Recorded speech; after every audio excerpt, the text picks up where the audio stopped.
Mr. Speaker, sir, we are considering the appropriation bill with reference to the supplementary grants. I was hoping that at least one honorable member would refer at least to one item in the supplementary grants and make some concrete suggestions.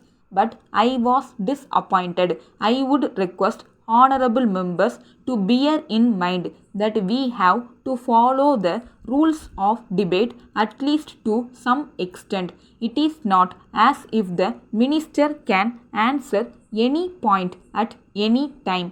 We come prepared with reference to the subject matter which is to be discussed. So, honorable members should not feel sorry if I am unable to reply to some points raised here. I am grateful to the deputy leader of the opposition for his constructive speech. After all, we are interested in the welfare of the people, and all of us are eager that our country should prosper. We want that the various needs of the people should be met. In the method of doing this, there may be difference of opinion in regard to certain matters, but it should not stand in the way of our cooperating where we agree. Our honorable member referred to the need for improving irrigation facilities. I may inform him that we are anxious to increase production of food grains. The government will do their best to increase food production if, as a matter of fact, food production can be increased in any part of the country by a simple scheme as suggested by him. We will look into the matter. Then, as regards bus transport, he referred to the attitude of the conductors towards passengers. I do not know how far his change is true. I agree that there are certain people, not only in transport service but in other walks of life also, who are unpleasant to other persons. But I may tell the honorable member that if there are bad people in transport service, they should be looked. If he had brought to the notice of the government specific instances, we could have taken action, but he made only a general change. I now come to the subject of loudspeakers. When one meeting is addressed by one party and another meeting which is held just nearby is addressed by another party, if loudspeakers are installed, it will result in shouting and confusion. It is our intention in permitting the use of loudspeakers that they should cause the least inconvenience to others.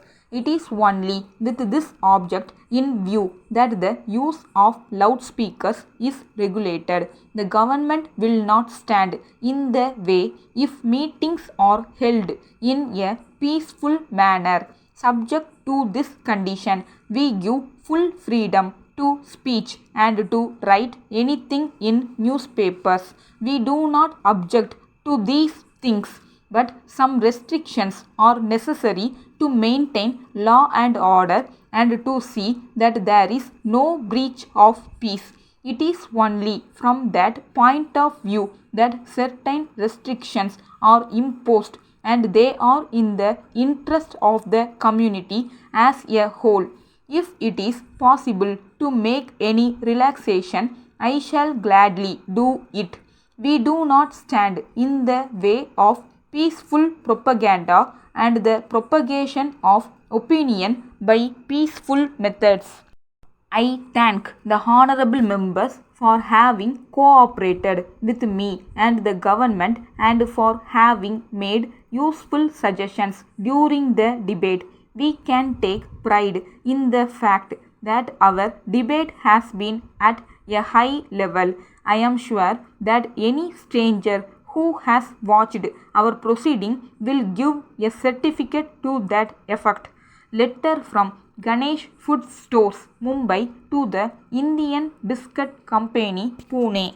Dear sirs, we are very sorry to inform you that we have received a number of complaints from our customers to the effect that on opening the tins of cream biscuits sent by you, they found that the contents were in a very broken condition.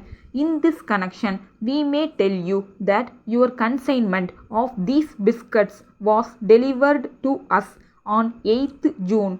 As soon as it was received, the boxes containing the tins were opened by our men in our presence, and at that time there were no signs of damage.